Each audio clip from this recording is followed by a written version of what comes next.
Boa noite, meus irmãos. Essa noite nós vamos continuar o nosso estudo devocional no livro de Malaquias.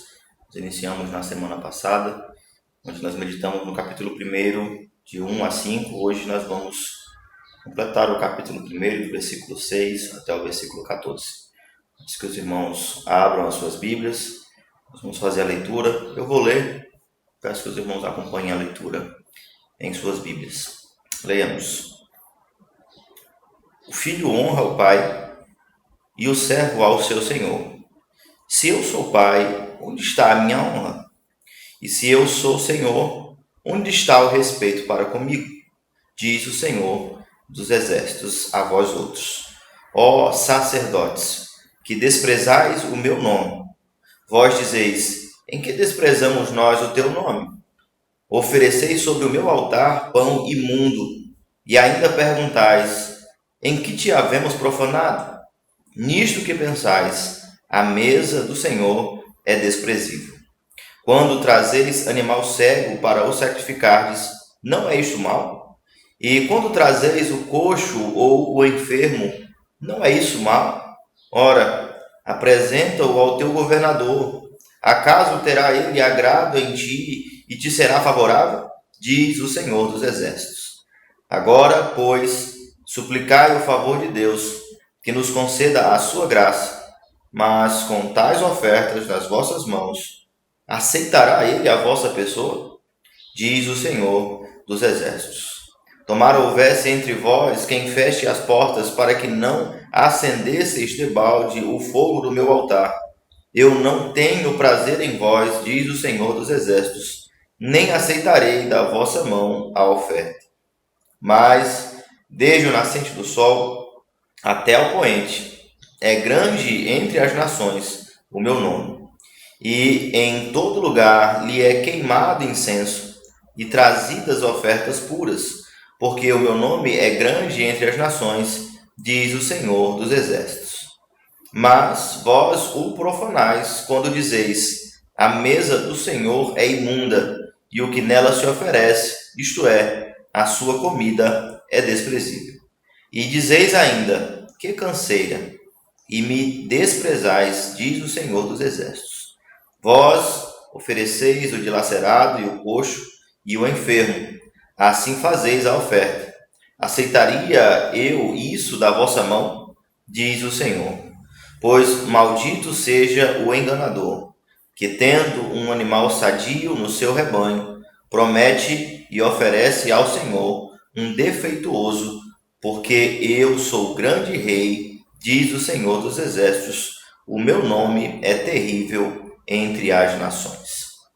Vamos orar? Querido Deus e Pai, nós te louvamos, ó Deus, pela tua palavra, te louvamos, Senhor, por podermos ouvir a tua voz que nos fala, podemos ser instruídos por ti. Suplicamos, ó Deus, que o Senhor nos dê sabedoria e graça para que venhamos a compreender a tua vontade, para que sejamos, ó Deus, por ela, dirigidos, instruídos, corrigidos e alimentados. Fala ao teu povo, ó Deus, é o que nós te pedimos, em nome do nosso Senhor Jesus Cristo. Amém. Meus irmãos, antes de nós iniciarmos prontamente o estudo dos versos do texto, eu queria chamar a atenção dos irmãos para duas coisas. A primeira delas é a importância do estudo continuado. Os irmãos sabem que há certo tempo nós temos iniciado exposições continuadas. O que seriam isso? É o estudo do texto de forma sequencial. E dentre os muitos benefícios que nós vamos encontrar nessa forma de pregar a palavra de Deus, certamente nós encontramos o Senhor conduzindo a instrução do seu povo. Em que medida? Certamente muitos dos irmãos já ouviram estudos e pregações no texto de Malaquias, mas vai concordar comigo que, na grande maioria das vezes, ela está direcionada especialmente para a parte em que se fala de dízimos e ofertas. Dificilmente prega-se o livro todo, e justamente porque o início deste capítulo, como nós vimos hoje, ele vai bater severamente, duramente, sobre o sacerdócio, sobre o serviço desregrado do sacerdócio, sobre a infidelidade do sacerdócio, sobre como o sacerdócio corrompido prejudicava o povo. E o Senhor fala diretamente aos seus servos, corrigindo-os. Por isso que eu digo, um dos benefícios da exposição sequenciada é que o próprio Deus vai conduzir o assunto. Quando nós podemos escolher entre o que vamos ensinar, o que vamos falar, quando nós olhamos para o rebanho e pensamos, o rebanho precisa ouvir sobre isso, muitas vezes nós ignoramos o que o próprio Senhor ele quer nos dizer sobre a sua vontade. Os pastores, existia uma ilustração que ela foi proposta por um dos nossos professores no seminário, que dizia que o pastor é como um farmacêutico. Ele vê a igreja e tem na sua farmácia 66 remédios, que seriam os livros da Bíblia, e que ele pode e deve aplicar o remédio que ele considera necessário e mais adequado. Essa é uma ilustração que traz um tom belo, poético. No entanto, um outro professor ele costumava nos lembrar, especialmente o nosso professor de pregação, que nós não podemos nos esquecer de que o farmacêutico está doente, de que aquele a qual foi confiado o rebanho do Senhor como pastor, ele também é um pecador. Então, quando nós seguimos a forma que o próprio Espírito Santo revela a vontade de Deus em sua palavra, certamente há benefícios, inclusive, para o pastor, para aquele que está sobre o povo de Deus. E essa correção é prova clara disto. O Senhor, ele também cuida de forma pastoral dos homens aos quais ele confiou o dever de pastorear o seu rebanho. Nessa correção nós vemos isso, o cuidado de Deus. Como nós vimos na semana passada, o texto que se inicia, o texto de Malaquias, é uma sentença do Senhor para com o seu povo, contra Israel. E nós não podemos nos esquecer de que o sacerdócio é parte do povo. Foi por este mesmo sacerdócio que o Senhor entrega o seu Filho Jesus Cristo futuramente. É por todo o seu povo. Não há uma separação entre o clero e o povo. Todos são alvos da graça de Deus, todos precisam obedecer e amar a Deus. E o Senhor demonstra isso nesse texto. Ele inicia o texto de Malaquias trazendo a sentença contra Israel e logo em seguida ele parte do todo e particulariza. Ele chega até o sacerdócio. O que isso deve chamar a nossa atenção? E é o segundo aspecto que eu quero chamar a atenção dos irmãos antes de nós adentrarmos a própria explicação do texto. A corrupção da vida do povo, a corrupção moral do povo de Israel como um todo, estava intimamente ligada com a corrupção da esfera religiosa. A forma com que o povo percebia a Deus, a forma com que o povo conhecia a Deus, servia a Deus, adorava a Deus. Isso traz impacto sobre a vida social, sobre todos os aspectos da vida familiar. A adoração é o centro da vida de um povo. O serviço a Deus vai determinar se um povo pertence ao Senhor ou não.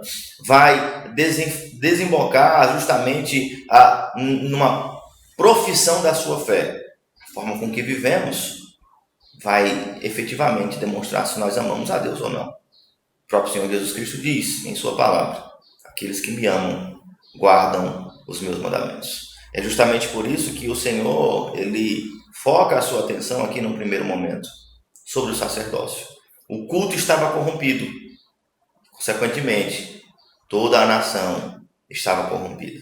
O sacerdócio estava corrompido. Consequentemente, os efeitos dessa corrupção se estendem. Nós vamos encontrar, meus irmãos, em outros momentos, quando o povo está também rebelde contra Deus, abandonou a sua vontade, que o Senhor inicia o caminho de retorno deste povo por uma reforma, e uma reforma religiosa. Quando a lei é reencontrada, nós encontramos a reforma sobre Israel.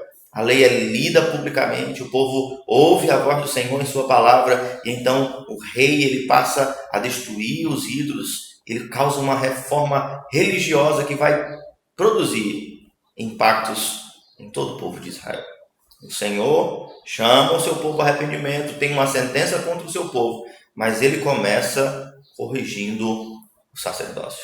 Ele começa tratando aqueles aos quais o Senhor deu a tarefa de zelar pelo seu culto, de zelar pela sua vontade. E veja como o Senhor inicia, no versículo 6. Ele inicia da sua palavra. Ele inicia citando o mandamento. Ele inicia utilizando a lei. E diz o seguinte: o filho honra o pai e o servo ao seu senhor. E o Senhor leva a uma argumentação lógica. Ora, se eu sou Senhor, onde está a minha honra? Se eu sou pai, onde está a minha honra? Parece simplista o argumento, mas é um argumento profundo.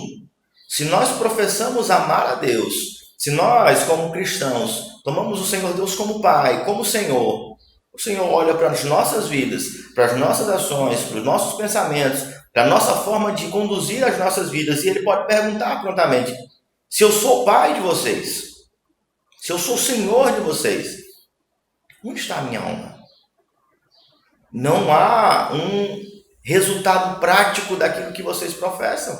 Não há um impacto real na vida deste povo que possa, de fato, confirmar e trazer a veracidade a esta profissão. É o nosso Pai, é o nosso Senhor. Ele parte da lei. Se vocês são filhos, e nós vamos encontrar em todo o Antigo Testamento, em muitas passagens, o Senhor tratando Israel como um filho, chamando o seu povo como seu filho. Um filho rebelde, sim, muitas vezes, mas filho, que tem herança no Senhor, que o Senhor ama, que o Senhor corrige como um pai. Este filho deve honra ao seu pai. O mandamento, certamente, nós sabemos o 5º mandamento, ele vai tratar sobre autoridade. E existem os âmbitos de autoridade. O Senhor, ele tem autoridade sobre toda a criação, por ser Senhor da criação, aquele que criou todas as coisas. Então todos lhe devem obediência. E para com Israel, especialmente, não apenas como Senhor da criação, mas como Pai, que gerou um povo para si, que formou um povo para si e que cuida desse povo. Nós somos, então, duplamente obrigados à obediência ao nosso Deus. E o Senhor questiona: onde estão os efeitos práticos desta obrigação? Perceba, a palavra e a expressão é honra. Não é necessariamente ou estritamente uma questão de obediência somente. Certamente o senhorio demanda obediência, mas a obediência que é demandada da filiação é uma obediência afetuosa, amorosa. Nós deveríamos, e o povo de Deus, e especialmente aqui o sacerdócio, precisava de zelo, não apenas porque era o Senhor da criação, mas porque era o Pai de Israel. E o pai aqui engloba todas as funções paternais. Ele era o mantenedor de Israel, o provedor de Israel, ele era o protetor de Israel, ele era o pastor de Israel. Deus, o Pai, nosso Pai. Pense bem sobre isso. Pense bem sobre os efeitos dessa inquirição do Senhor. Se Ele dirige esta inquirição a cada um de nós, aos nossos corações, e esta pergunta adentra aos nossos corações: se eu sou Pai, se eu sou Senhor, onde está a minha honra? Onde está a minha honra? Veja, o Senhor vai denunciar o pecado do sacerdócio. Ele vai dizer: os sacerdotes, isso no versículo 6, que desprezais o meu nome. E questionam ainda no versículo 6, como desprezamos o teu nome? Em que desprezamos o teu nome? O Senhor vai dizer: ofereceis sobre o meu altar pão imundo, e ainda perguntais: em que te havemos profanado? Nisto que pensais, a mesa do Senhor é desprezível. O Senhor traz a denúncia da prática dos sacerdotes, que aparentemente demonstra-se ser uma prática inconsciente, porque mesmo que ativamente eles não estejam agindo pensando o Senhor é odioso ou ele é mau, e mesmo que ativamente eles não estejam agindo de forma obstinada contra o Senhor, o fato deles serem relapsos para com o serviço do Senhor vai transmitir qual é o real sentimento em seus corações. Isso é denunciado pelo Senhor. porque eles trazem algo que é desprezível ao Senhor, o Senhor denuncia: o pensamento de vocês é: a minha mesa é desprezível. Agora, do versículo 8, nós vamos perceber que não é apenas uma questão de falta de entendimento. Não é apenas algo subconsciente. É algo, claro. O versículo 8 diz: quando trazeis o animal cego para sacrificar, não é isso mal? Quando trazeis o coxo ou o enfermo, não é isso mal? Isso aqui, meus irmãos, não pode ser tratado como algo subconsciente, porque há na lei do Senhor ordenanças claras quanto ao sacrifício. E era terminantemente proibido que um animal defeituoso fosse apresentado ao Senhor como sacrifício. E perceba que as implicações da forma em que o Senhor ordena o seu culto, elas vão transmitir uma mensagem que está intimamente ligada com o Evangelho. Por que o cordeiro precisava ser macho de 1 ano, sem mácula? Porque ele apontava para a perfeição de Cristo. E qual é a implicação prática de se oferecer o cego, o coxo, o defeituoso? Qual mensagem nós transmitimos ao nosso Deus quando fazemos essas distorções no que diz respeito ao culto? O Senhor monta uma figura evangélica que aponta para o Cordeiro perfeito e os homens distorcem isso, como se o próprio Senhor Jesus Cristo fosse defeituoso, imperfeito, ou não fosse sem mácula, como a palavra de Deus diz. Dentro das próprias simbologias que o Senhor Deus utiliza, uma mensagem evangélica. E se nós mudamos, mesmo que os símbolos que são ordenados pelo Senhor, lembrando que aqui nós estamos em um contexto veterotestamentário, nós sabemos que na prática do sacrifício de animais ela não é mais vigente, mas quando foi ordenada pelo Senhor, ela tinha um propósito específico. E quando o homem não atenta para as determinações e delimitações do Senhor, eles vão atingir a própria mensagem que o Senhor transmitia por meio destes símbolos. Lembre-se que o Senhor faz isso com frequência. A Páscoa, ela demonstrava uma mensagem. A própria lei, ela transmitia uma mensagem. Por que devemos guardar estes mandamentos? Por que nós precisamos cumprir essas cerimônias? Isso servia de instrução para o povo de Deus. Os símbolos são símbolos, mas eram símbolos ordenados. E havia necessidade de obedecê-los, de guardá-los. No que diz respeito aos sacrifícios, de igual modo. Porque nós estamos em um ambiente cerimonial, em um ambiente cultico, e é o Senhor que delimita o que é culto e o que não é culto. Dentro da própria lei do Senhor, isso é muito claro. Nós não devemos adorar a Deus de acordo com as nossas próprias vontades. O segundo mandamento, ele é claro sobre isso. Nós precisamos adorar a Deus do modo que Ele requer. Então, nisto havia pecado do sacerdócio. E essa mensagem de desrespeito, de falta de zelo, ela certamente, quando é perpetrada, mesmo que aparentemente de forma inconsciente pelos sacerdotes, há pecado nisso.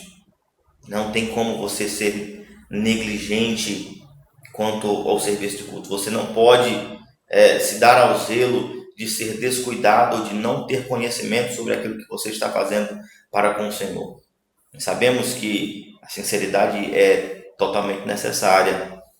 O desejo sincero e real de agradar a Deus é algo importante, mas o Senhor preza também, e especialmente pela obediência. E eu faço esse contraponto. Obediência insincera, prejuízo. O fardo, a sinceridade desobediente é prejuízo. Nós precisamos ser obedientes e sinceros. Desejar sinceramente agradar ao nosso Deus e demonstrar esse nosso desejo por meio da nossa obediência ao Senhor. Necessário que nós entendamos isso. Mas voltando a nossa atenção para a prática sacerdotal aqui nos dias de Malaquias. Veja como o Senhor ele usa novamente um argumento lógico para demonstrar que a questão não era necessariamente agradar, o que estava por detrás do coração dos homens era de fato desprezo para com o Senhor. Muitas vezes nós vamos justificar as nossas ações para com Deus, no que diz respeito ao culto, no que diz respeito às nossas obrigações, e vamos usar outras justificativas, outros raciocínios para comprovar que de fato é legítima a nossa falta de compromisso com o Senhor. Veja, por exemplo, no que diz respeito ao culto, muitas pessoas vão justificar: mas é o único dia que eu tenho para dormir até tarde, ou também é um dia para você estar com a família, no que diz respeito ao dízimos e ofertas, é muito difícil orçar isso, é complicado demais ser fiel nesse sentido. Nós sempre vamos utilizar desculpas para com aquilo que o Senhor ordena. Mas veja, quanto ao trabalho, se for demandado de ti que você trabalhe em outros momentos, será que você, para manter o seu emprego, não se submete a essas demandas? Quanto ao sustento, aos dízimos e ofertas, muitos pensam: isso é muito complicado, mas sob pena de punição para os teus negócios, você não busca regularizar as suas questões fiscais com o Estado. O Senhor ele vai desmascarar todas as justificativas humanas, demonstrando que a grande questão é a falta de zelo para com o Senhor, e não qualquer outra justificativa que se apresente. Veja o que ele diz no versículo 8, quando ele questiona o sacerdócio: ora, você apresenta ao governador, à autoridade civil, este tipo de oferta defeituosa, este tipo de oferta comprometida por causa da sua estrutura fragilizada, você apresenta isso ao teu soberano e ele te será favorável, e ele vai se agradar de ti. Veja se esta forma de argumentar do Senhor não é sábia. Para o trabalho, você tem precauções. Para o culto, às vezes nem tanto. Para adentrar em algumas instituições, você precisa ir devidamente vestido e arrumado para estas ocasiões. Para cerimônias da sociedade, você se produz, se prepara, porque precisa estar bem preparado. E quem vai estar te vendo, quem vai estar te recebendo, são homens. Se você vai ter um encontro com uma autoridade, você se prepara, corta o cabelo, faz alguma coisa, compra uma roupa nova. Se você tem uma ocasião especial, você vai enredar esforços para que você esteja o mais apresentável possível. No que diz respeito ao ajuntamento solene, ao ajuntamento do povo do Senhor, na presença de Deus, você diz: o importante é você se sentir confortável, é você ser sincero. Ora, isso demonstra muito do que há nos nossos corações. Demonstra muito do que há nos nossos corações no que diz respeito a Deus. Desde pequeno nós somos ensinados em casa. Eu sei que é uma instrução familiar, mas querendo ou não, ela transmitia uma mensagem para nós enquanto crianças. Toda roupa nova que a gente comprava, e na época nós éramos crianças, a gente não comprava roupas novas com tanta frequência, a gente recebia principalmente doações, mas mesmo as doações que nós recebíamos de roupas usadas, as roupas em bom estado de conservação, sim, nós sempre inaugurávamos as nossas roupas novas na casa do Senhor, no domingo. E os nossos pais indiretamente nos ensinavam: o que você tem de melhor, você precisa usar para o Senhor. Você precisa priorizar a casa do Senhor. É uma lição pertinente, importante. Por que nós temos oferecido o melhor do nosso tempo, o melhor dos nossos recursos? Nós temos oferecido as primícias de tudo que o Senhor nos tem dado para outro que não o Senhor. Se é Ele que é o nosso provedor, se é Ele quem cuida de nós, se Ele é o nosso Pai e Senhor, por que nós temos dedicado as primícias do que Ele nos dá para outras coisas que não Ele? Este é o problema do sacerdócio de Israel. Eles não consideravam em alta estima o Senhor Deus, o Deus a quem serviam. E o profeta instrui: rogai, suplicai o favor de Deus, para que nos conceda a sua graça. Mas aí ele vincula este desejo de graça, esta súplica de arrependimento, há uma transformação. Veja, ele diz: mas com tais ofertas em vossas mãos, aceitará a vossa pessoa? A questão é, vocês precisam se arrepender e buscar, sim, o favor do Senhor. Mas esse arrependimento, ele vai ser confirmado com também uma mudança em procedimento. Suplicai a graça de Deus, ele é misericordioso, ele é perdoador, mas vocês vão continuar com as mesmas práticas. Esperam a aceitação do Senhor, desobedecendo a Deus, oferecendo a Ele algo que Ele não requereu, oferecendo, na verdade, a Ele algo que Ele proibiu, sendo relapsos para com o culto. Certamente o Senhor não será favorável, porque, embora com os lábios vocês professem arrependimento, as ações, as obras das suas mãos, elas demonstram que não há arrependimento de fato. Ora, vivemos em dias, meus irmãos, que a religião ela tornou-se algo tão externo e superficial, que os efeitos do Evangelho eles abrangem apenas um convívio social com um tempo determinado e que os seus efeitos eles não alcançam, não se enraizam profundamente na vida do povo de Deus. E quando eu olho para a nossa sociedade, a forma com que ela se encontra hoje, a forma com que ela age, as suas prioridades, eu tenho convicção de que não há outra forma de transformar a nossa sociedade a não ser por uma reforma religiosa, culto. Se o próprio povo de Deus transmite essa mensagem de que não é necessário zelo pelo Senhor, não é necessário fervor pelo Senhor, não é necessário, ou o Senhor não é algo fundamental nas nossas vidas, e a nossa vida não é centrada nele, ele é apenas parte dela, para que em determinado momento nós recorramos a ele, não como um Senhor ou como um rei soberano, mas como alguém que se demanda favores. E essa é, em última análise, a impressão que a igreja evangélica nacional tem transmitido à sociedade. Deus é alguém que você procura quando você precisa de algum benefício. Mas nas nossas mãos, as ofertas são desobediência, murmuração e ingratidão. Dos nossos lares, da porta para dentro, Cristo não é Senhor, Ele não é Pai. Nós não amamos a sua vontade, nós não ensinamos o seu evangelho. Esta é a mensagem que nós temos transmitido. E eu falo para o povo de Deus como um todo, especialmente, como o texto aqui dirige, aos pastores. Meus irmãos, esta é uma denúncia do Senhor, severa, e nós precisamos nos perguntar sobre isso, especialmente nós, pastores, presbíteros. Será que nós temos vestido uma roupa de oficial, vestido uma carapaça de servo, temos um testemunho público, mas dentro dos nossos lares, qual o testemunho que as nossas esposas e os nossos filhos têm a respeito de nós?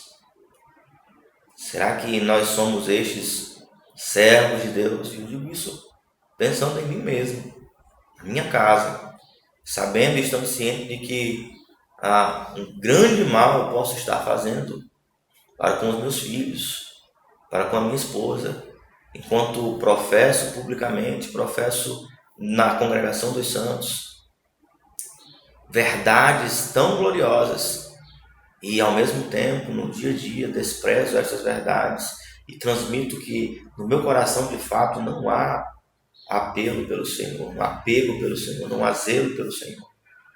Este é um risco que certamente corremos, mas nós não podemos nos conformar com isso. Por isso que a palavra do Senhor, ela vem assertivamente denunciando o pecado, inclusive dos sacerdotes. Eu falei sobre isso na semana passada e volto a chamar a atenção sobre isso. O clero, ele não é intocável. Os homens aos quais o Senhor ordenou para ministros, eles também são pecadores. E eles precisam da correção do Senhor. Eles precisam do cuidado pastoral do Senhor. Eles precisam ser cuidados, digo também, pela própria igreja, de forma amorosa, de forma pastoral. conselho, os membros. Eu digo isso com muita alegria. Eu tenho aqui no povo de Deus, no rebanho do Senhor, pessoas que amorosamente me corrigem, e eu não recebo isso como algo perverso, isso não me ofende, muito pelo contrário. Eu sinto o cuidado do Senhor e sei que certamente esses irmãos que têm liberdade do Senhor para fazê-lo, eles também buscam o meu bem, eles têm orado por mim. Isso é fundamental. Nós devemos fugir da ideia de aparência externa e buscar, de fato, corações que sirvam ao Senhor. Os impactos externos, eles vão ocorrer quando nós tivermos uma real transformação interna. Quando o Evangelho ele ocupar os nossos corações, as nossas práticas, elas também serão alcançadas. Pelo contrário, se os nossos corações estiverem distantes de Deus, o que vai acontecer com as nossas práticas é o que aconteceu com o sacerdócio.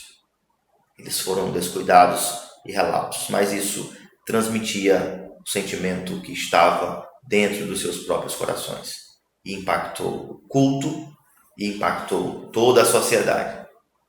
Nós devemos ter cuidado para com isso. Veja no versículo 10 que o Senhor Deus diz, chama profundamente a nossa atenção, e o desejo é que tomara que houvesse quem fechasse as portas.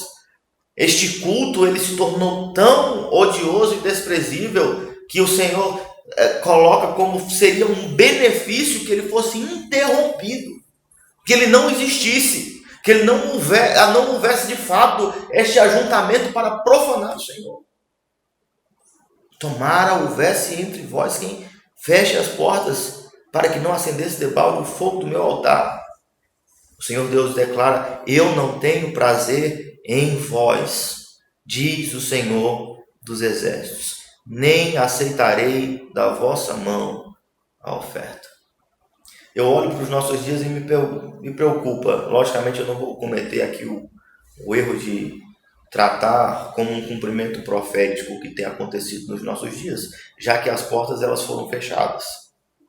Não estou associando diretamente a este texto, mas imagine só se o Senhor, na sua soberana vontade, decidiu interromper esta profanação contínua do seu nome em muitas e muitas congregações, onde tem se oferecido ao Senhor o que Ele não requer, onde se tem buscado do Senhor coisas que Ele não prometeu dar.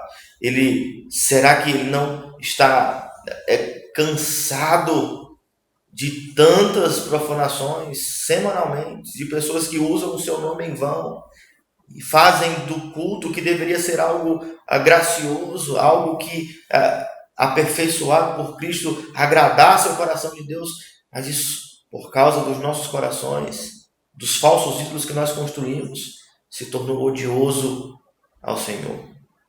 Espero que não seja isso, que o Senhor abrevie esses dias de encerramento dos tempos, mas isso deve sim nos chamar a atenção. Como é o nosso culto?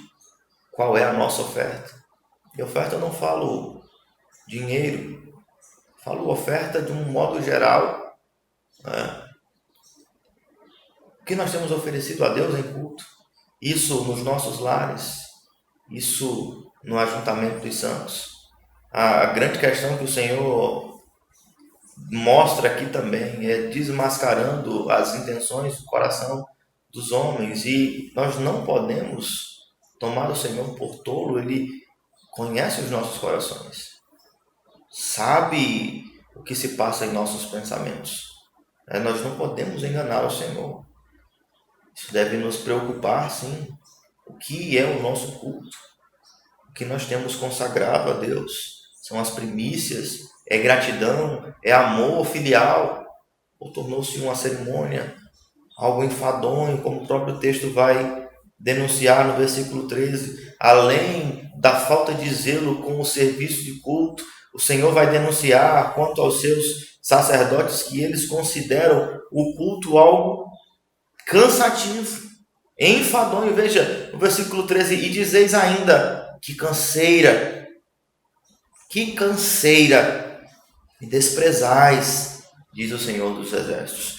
Toma o culto do Senhor como algo cansativo, penoso. Meus irmãos, se tem algo mais atual do que o que nós temos visto aqui no versículo 13, é justamente este sentimento que aparenta existir no meio do povo de Deus. Já tem culto de novo, né? Ou o sermão já passou de 40 minutos, né? Uma vez por semana, 52 vezes por ano, mas algo extremamente cansativo. Para sentar-se, né? Essa semana eu não acompanho muito essa questão de séries de TV, mas eu soube por meio de alguns jovens da igreja que saiu a 4ª temporada de uma série muito famosa entre os jovens, e eu estava conversando com um deles, ele disse que eu comecei a assistir, eu não aguentei, eu maratonei. Não sei quantos episódios, de provavelmente 40 minutos cada, mas algo que desperta a curiosidade, a afeição, é um entretenimento, mas emenda-se uma temporada inteira. E isso não é cansativo, não é penoso. Mas para ficar 40 minutos, 45 minutos assentados no templo, é algo extremamente incômodo, é algo que causa, é impressionante. Eu compartilhei isso há um tempo atrás. Será que os irmãos eles bebem tanta água em casa quanto eles bebem durante os cultos? Há uma necessidade constante de estar saindo do templo.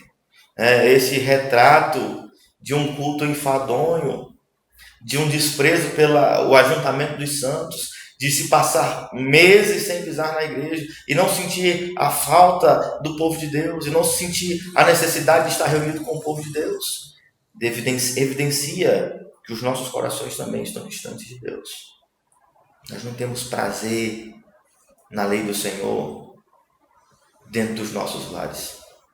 Por que teríamos prazer na lei do Senhor uma vez por semana no templo? É um indicativo que de fato nós temos nos distanciado do Senhor. E o Senhor, aqui do versículo 11 até o versículo, especialmente o versículo 11, ele vai trazer um trecho dentro desta profecia que ele causa certas discussões. Veja: desde o nascente do sol até o poente é grande entre as nações o meu nome, e em todo lugar lhe é queimado incenso, trazidas ofertas puras, porque o meu nome é grande entre as nações, diz o Senhor dos Exércitos. Por que há em torno desse versículo algumas discussões? Não pela parte que o nome do Senhor era conhecido entre as nações. Nós sabemos que o nome do Senhor era conhecido entre as nações. Desde o período de Davi, de Salomão, o nome do Senhor ele tornou-se conhecido por muitos e muitos lugares. Isso é evidenciado, por exemplo, com reis babilônicos, persas, um testemunho de Sadraque, Mesaque e Abednego, quando o nome do Senhor se tornou conhecido e eles reconheciam que havia Deus em Israel. No episódio de Jonas, quando ele encontra-se no barco e ele diz que é servo do Deus Altíssimo, isso toma aqueles que estavam reunidos de temor. Havia sim um reconhecimento do nome do Deus de Israel, ele era reconhecido como de fato um Deus verdadeiramente poderoso. Mas o que causa o questionamento neste versículo é o que diz: em todo lugar lhe é queimado incenso e trazidas ofertas puras, porque o seu nome é grande entre as nações. Haveria a possibilidade de, naqueles dias, fora de Israel, se oferecer ofertas ao Senhor, ou um culto que lhe fosse aceitável, mesmo reconhecendo que o Senhor não havia se revelado a outros povos. Então não haveria como um culto ser oferecido a Deus que não seguisse as suas instruções, ou como algumas pessoas ainda chegam a inferir, e eu afirmo erroneamente, como se qualquer adoração a qualquer divindade, em última instância, ela esteja sendo dirigida a Deus. Perceba a seriedade desta inferência. Como se toda adoração a toda e qualquer divindade, seja ela hinduísta, islamista ou qualquer outra divindade, como se em última análise fossem caminhos diferentes para adorar o mesmo Deus. Isso é politeísmo. O Senhor, ele é extremamente zeloso no que diz respeito ao culto. Então, fuja desta inferência. O que podemos tomar como sendo uma possibilidade e tendo como base a própria tradução, uma tradução mais adequada, é que o tempo que é utilizado aqui é um tempo futuro. A ideia de que o nome do Senhor ele alcançaria todas as nações e, além dos limites de Israel, o Senhor buscaria para si adoradores entre os gentios. Certamente bem antes disto acontecer, mas a tradução e a observância do verbo que é posto aqui neste versículo, ele permite sim que nós entendamos que aqui Malaquias ele está falando de uma perspectiva mais à frente. O nome do Senhor era reconhecido em todas as nações, mas ele seria adorado e adorado de forma legítima para fora dos limites de Israel enquanto nação, mas sim dentro dos limites de um Israel espiritual. Né? Então eu acredito que essa é sim a interpretação mais adequada deste versículo. O Senhor já está aqui demonstrando que ele será adorado por outros povos, por todos aqueles aos quais ele predestinou e chamou para si. Não é? E aí ele retoma a queixa contra o seu povo. Mas vós, e aqui perceba a relação. O Senhor, se nós tomamos a inferência de um futuro e de um ajuntamento para a adoração dos gentios, o versículo 12 ele recebe um peso maior. Não é? O Senhor sim vai levantar adoradores de todos os povos, mas ele escolheu a Israel como o povo de sua possessão, ele escolheu Israel como sendo o caminho para todas as nações. Israel foi buscado pelo Senhor, então há sobre Israel um peso de responsabilidade bem maior. Enquanto o Senhor seria certamente adorado em todos os lugares, o povo que é o povo escolhido, a origem, a raiz, de onde vem o próprio Messias, esse povo tem abandonado a Deus. Esse povo tem profanado o seu altar. Quando dizem, versículo 12, a mesa do Senhor é imunda e o que nela se oferece é desprezível. O Senhor continua no versículo 13, além de falar da canseira que eles sentiam, novamente denunciando os sacrifícios que eram oferecidos de forma inconsistente ou incoerente com o que o Senhor havia delimitado em todos os seus mandamentos, em Levítico, sobre as leis cerimoniais. Eles ofereciam o dilacerado, e aqui entenda, dilacerado é não apenas um animal defeituoso, mas eles ofereciam aquele que havia sido morto. É como se eles encontrassem no campo um animal ferido e morto por outro animal, um predador, e aquele animal já morto fosse oferecido ao Senhor. Isso era abominável. Você encontrou algo que não tinha valor algum, que era perda, prejuízo, que seria alimento dos animais, dos chacais, dos urubus, e você traz isso à mesa do Senhor. Nós vemos o Senhor Jesus Cristo no que diz respeito às ofertas dos dízimos, ele louvando a viúva pobre. Perceba que a questão não é a quantidade, mas a primazia. Porque o que os homens traziam ao altar do Senhor certamente tinha um valor maior do que aquela pobre mulher trazia. Mas eles davam do resto, das sobras. Eles não tinham primazia para com o Senhor, enquanto a pobre viúva trouxe tudo o que possuía. Ela confiava plenamente no Senhor.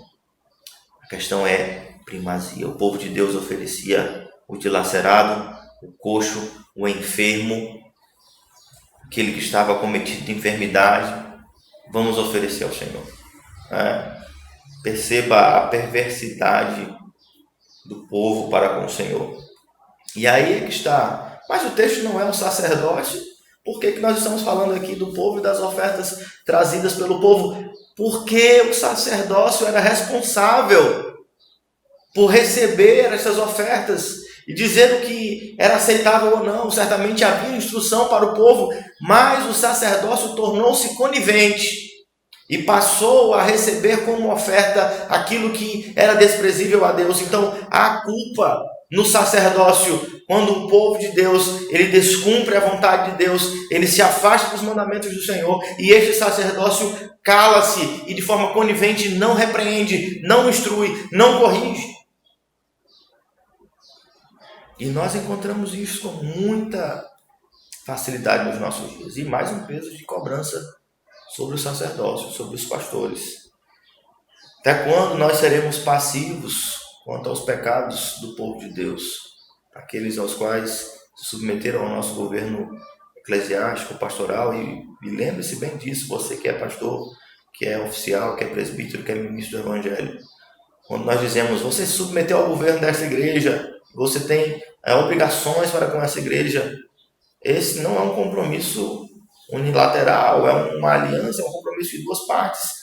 Quando o membro se submete ao governo da igreja, os seus líderes ordenados, os líderes eles têm um compromisso para com este rebanho.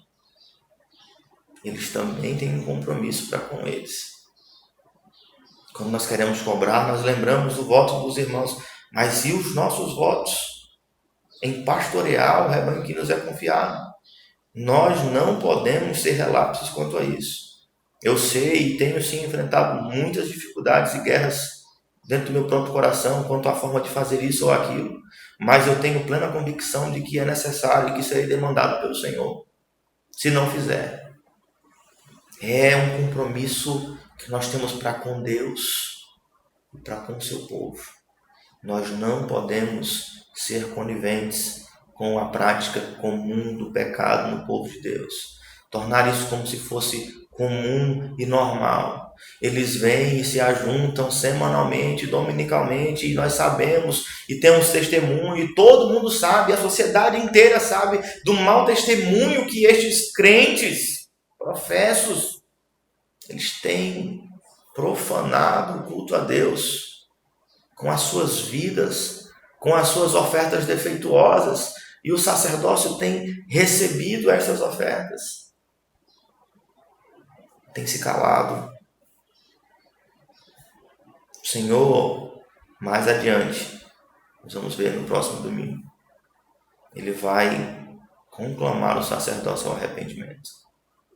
Que este sacerdócio se arrependa do que tem feito. Neste momento, o Senhor só vai demonstrar a malignidade disto, vai demonstrar que não é apenas uma questão de forma, mas é uma própria questão do coração. Nós não adoraremos a Deus verdadeiramente enquanto as nossas afeições não forem dele.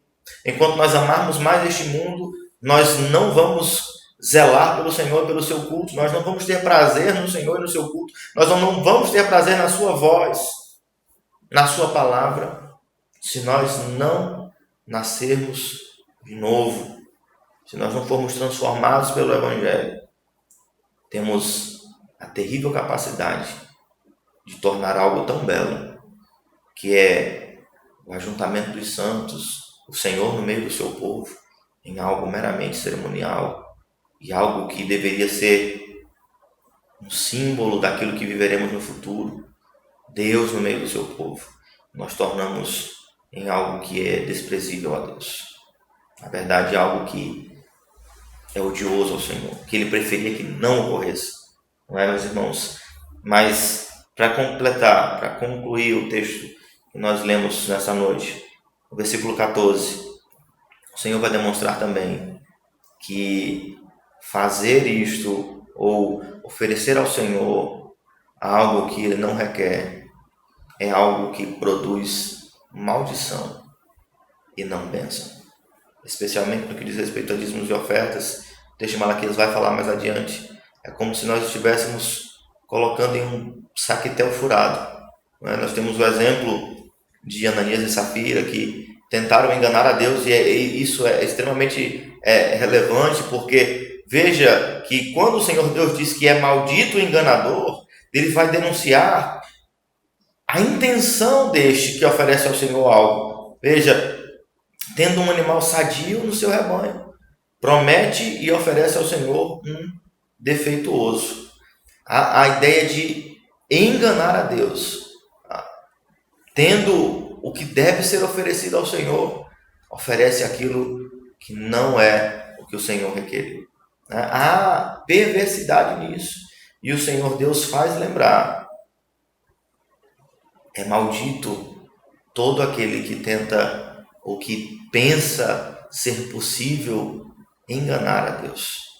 É maldito porque o Senhor vai apresentar-se como grande rei, Senhor dos exércitos, e que tem o nome terrível entre as nações. Dificilmente nós recorremos a este aspecto do Senhor. Nós sempre buscamos que os irmãos zelem e prezem pelo Senhor, pelo amor que eles possuem pelo Senhor. E de fato é um dos caminhos. Mas lembre-se do início do texto.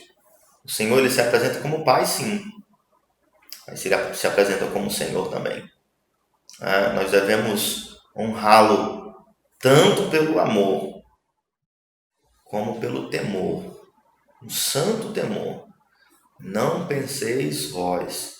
E eu digo isso, ministros, pastores, aqueles que receberam do Senhor a tarefa de pastorear o rebanho de Deus. Não se engane, usando as próprias palavras da Escritura Sagrada. De Deus não se zomba. Povo de Deus, não se engane. Não pense que a questão é satisfazer ou causar impressão ao rebanho, à congregação, aos pastores, aos presbíteros. Não é. Esta não deve ser a tua preocupação. Tua preocupação deve ser para com o Senhor. É o Senhor que é adorado, é o Senhor que governa a igreja, é o Senhor que, de fato, a quem de fato é devida a nossa honra, a nossa obediência. Certamente honraremos os nossos líderes porque isso é agradável ao Senhor. Mas a nossa preocupação em primeira instância precisa ser para com o Senhor. E eu digo isso a sacerdotes, digo isso aos membros da igreja e de uma forma geral, não posso deixar de dizer a todos os homens, mesmo aqueles que não fazem parte do povo de Deus, o Senhor, ele é terrível entre as nações. É devida a obediência ao Senhor de todos os povos, não somente de Israel. Então, meus irmãos, fique bem claro que o Senhor instrui em sua palavra, que o Senhor apresenta em sua palavra, com este raciocínio lógico e simples e sábio. Se o Senhor é o nosso Pai, se o Senhor é o nosso Deus, em que nós o temos honrado. De fato, as nossas vidas refletem esse sentimento de amor filial, de grato amor, de temor, de zelo ao Deus Todo-Poderoso, Criador de todas as coisas? Essa pergunta deve encontrar morada em nossos corações. Você precisa meditar sobre isso.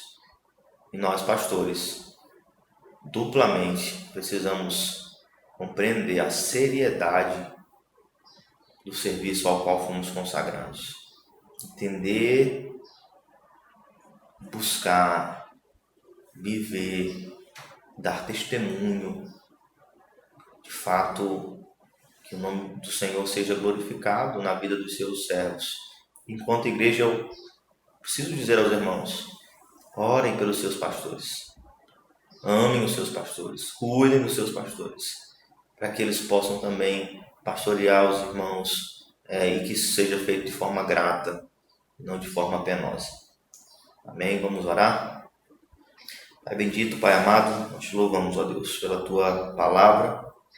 Te louvamos, ó Deus, porque o Senhor, sendo o Senhor da igreja e soberano sobre ela, é o Senhor mesmo, Pai, que chama ao arrependimento teu povo, líderes, governantes, sacerdotes, povo em si. Todos, ó Deus, têm para contigo o dever. Todos foram comprados pelo mesmo sangue, redimidos pelo mesmo Cristo e devem para o Senhor honra e obediência.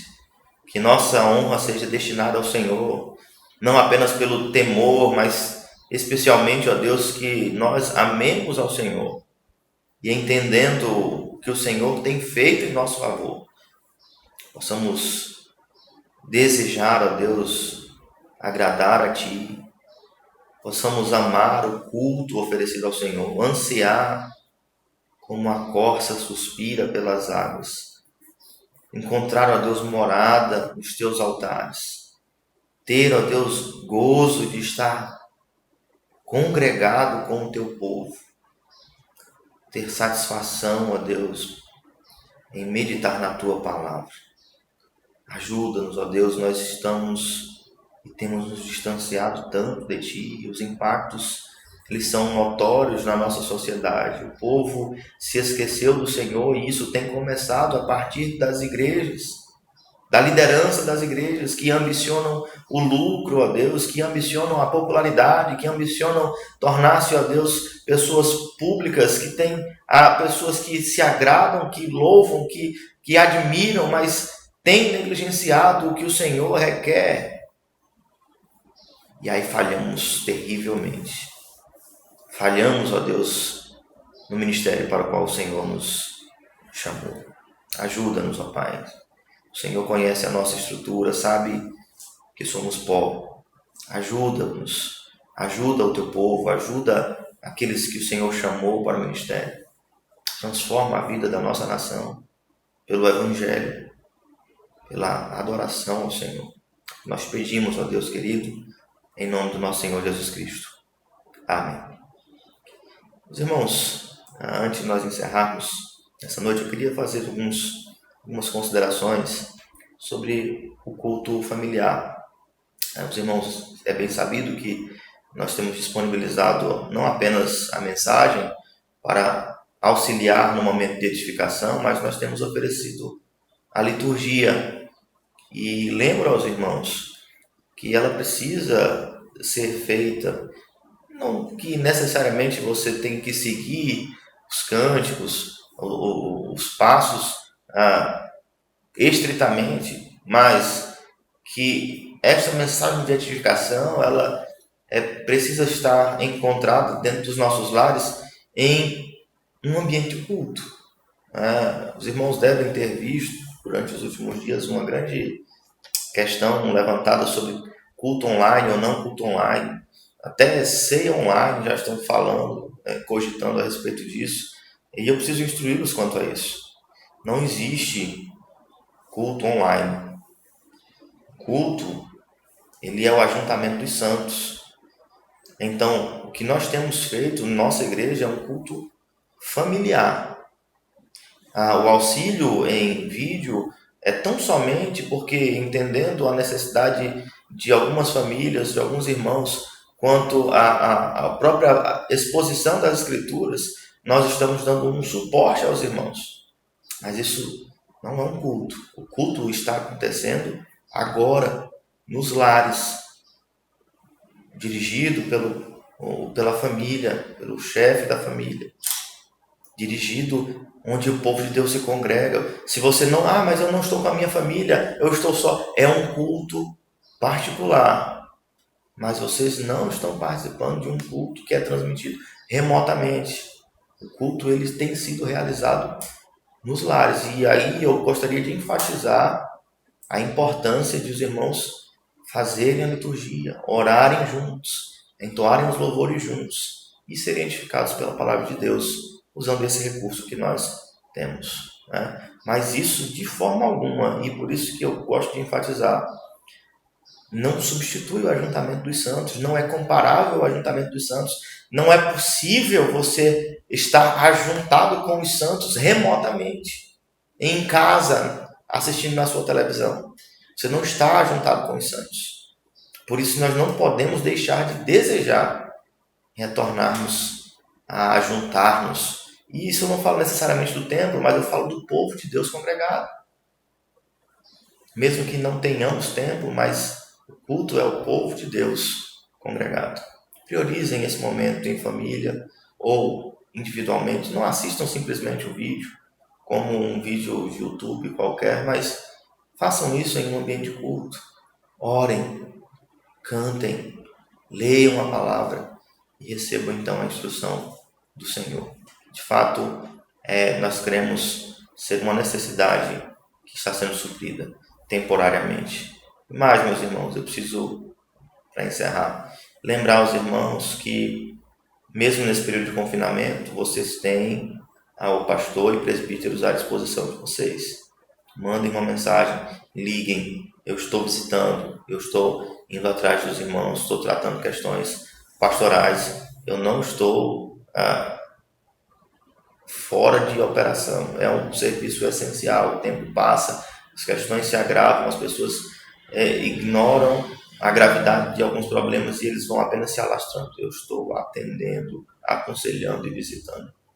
Então, por favor, meus irmãos, se vocês têm alguma dificuldade, precisam conversar, precisam de instrução, se você quer fazer isso de forma remota, eu estou à disposição, tem meu WhatsApp no grupo da igreja. Se vocês querem fazer isso de forma presencial e se sentem melhor e precisam de uma palavra, de um conforto, de uma instrução, eu estou também à disposição. Tá? Lembrem-se disso, orem pelos nossos irmãos, aqueles que se encontram em grupos de risco, aqueles que estão trabalhando porque têm necessidade disto, orem por eles e lembrem-se que a igreja somos nós e a igreja não está fechada. O Senhor nos abençoe.